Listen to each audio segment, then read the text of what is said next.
Hello everyone. तो ये fabric आया था मेरे पास फ्रॉक सिलने के लिए। बच्ची का फ्रॉक था, तो मैंने इसकी कोटी सी दी थी और इसकी स्लिप्स भी सी थी। अम्ब्रेला वाली उन्होंने स्लिप्स कही थी।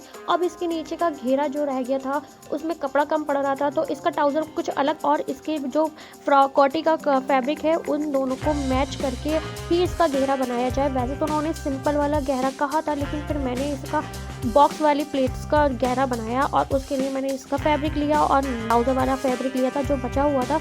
उस फैब्रिक को रखकर मैंने उनकी कलियाँ निकाल दी थी और कलियाँ निकालने के बाद मैंने उसमें जितनी हमें ज़रूरत थी उतना लेकर हमने उसकी चौड़ाई से लंबाई से जितनी भी हमें उसका घेरे की लंबाई चाहिए थी और ज़रूरत के हिसाब से निशान लगाने के मैंने जितनी भी मुझे कलियाँ चाहिए थी बॉक्स की, मुझे 2 इंच या 2.5 इंच की बॉक्स चाहिए था उसकी कलियाँ, तो मैंने उतने ही हिसाब से अपने हिसाब से निकाला। अगर आपको अपने ही हिसाब से चाहिए तो आप उतने ही हिसाब से लीजिएगा। और मुझे लेंथ भी कम चाहिए थी क्योंकि बच्ची थी और उसके नीचे लेस भी लगानी थी, इसलिए मैंने उसका लेंथ वगैरह सब कम ली थी। प्लेट्स चाहिए थी तो मैंने उसी हिसाब से इसको काट लिया था और ट्राउज़र वाले फैब्रिक को भी काटा था।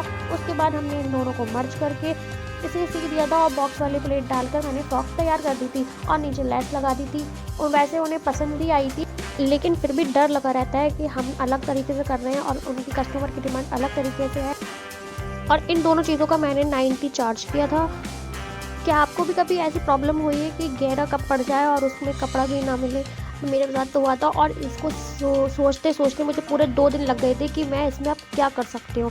अगर मैंने इसको नीचे वाला घेरा डाला पूरा कपड़े का तो वो अच्छा नहीं लग रहा था, और ऊपर वाला डाल रही हूँ तो उसमें चुनें नहीं आ रही थी, तो वो सीधा सीधा सिंपल सा हो रहा था। बहुत कन्फ्यूज़न के बाद ये फ्रॉक रेडी हुई थी। और फिर मैंने ये सोचा कि जब तक हम सीखेंगे नहीं, समझेंगे नहीं, तब तक हमसे आएगा कैसे।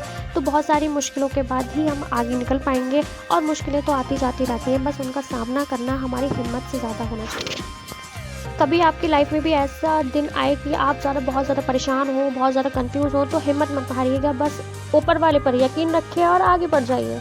बहुत कन्फ्यूज़न के बाद ये फ्रॉक रेडी हुई थी। और आपको मेरी फ्रॉक कैसी लगी मुझे कमेंट सेक्शन में ज़रूर बताइए और मेरी वीडियो को लाइक शेयर एंड सब्सक्राइब ज़रूर करके जाइए। शुक्रिया।